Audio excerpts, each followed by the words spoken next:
की शिंदे विरुद्ध सरनाईक असं ठाण्यामध्ये चित्र होतं आणि अनेक जण म्हणायचे की हे दोघं राजकीयदृष्ट्या विरोधक आहे, म्हणजे सेनेमध्ये असताना तुम्ही राजकीयदृष्ट्या विरोधक म्हणून बघितले जात होते. काय झालं असं की इतकी मैत्री इतक्या स्वरूपाचं? म्हणजे हा गैरसमज आहे. तुम्ही हा विषय काढला, मला आजपर्यंत माझ्या पूर्ण करिअरमध्ये हा विषय कधी काढलाच नाही. तुमच्या माहिती करता सांगतो की शिंदे साहेबांची आणि माझी लोकप्रतिनिधी म्हणून राजकीय करिअर एकत्रच चालू झाली. म्हणजे मी 1997ला पहिल्यांदा नगरसेवक झालो, शिंदे साहेब सुद्धा पहिल्यांदा नगरसेवक झाले. भले ते वेगळ्या पक्षाचे होते, मी वेगळ्या पक्षाचे होतो, पण आमचं त्यावेळेसपासून जे संबंध होते कधीच त्याच्यामध्ये वितुष्ट आलं नाही. ठीक आहे, काही लोकांनी त्यामध्ये असं काही प्रयत्न केला असेल, परंतु आमचे कौटुंबिक संबंध म्हणजे तुम्हाला पुढे जाऊन मी सांगतो, ज्या पद्धतीनं मी गेल्या 30 वर्षापासून शिंदे साहेबांबरोबर आहे, तशाच पद्धतीने माझी दोन्ही मुलं आणि श्रीकांत आहे.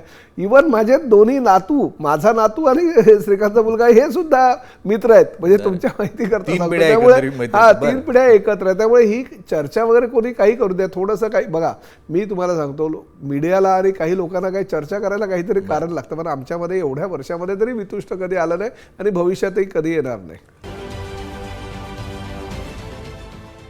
देश विदेशातील प्रत्येक घडामोडींचे लाईव्ह अपडेट मिळवण्यासाठी आता साम टीव्हीच्या सर्व सोशल मीडिया प्लॅटफॉर्मला लाईक, फॉलो आणि सबस्क्राईब करा. तसंच सर्व नोटिफिकेशनसाठी बेल आयकॉन प्रेस करायला विसरू नका.